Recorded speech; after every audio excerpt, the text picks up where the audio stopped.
going to show you how to count rows on stockinette stitch, which looks very different from garter stitch. It's very smooth on this side, that's the right side or the outside. The other side has a whole lot of bumps on it. So you can count hearts or you can count arrows, depending how you feel about it. These are little hearts like this, these little V's, I call them hearts.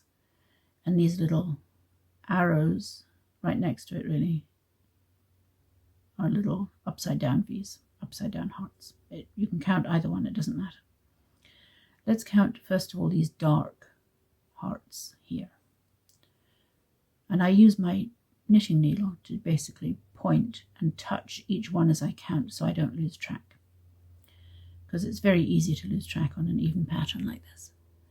So if I count hearts, 1, 2, 3, 4.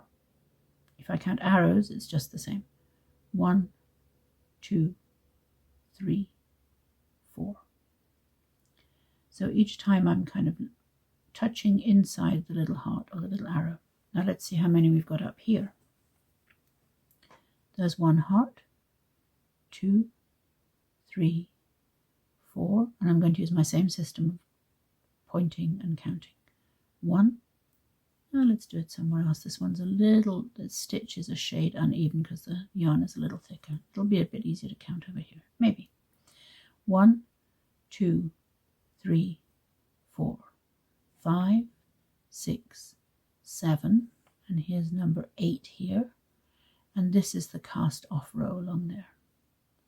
So I have to count up to the top there. That was my last row, that's number 8, then I cast off.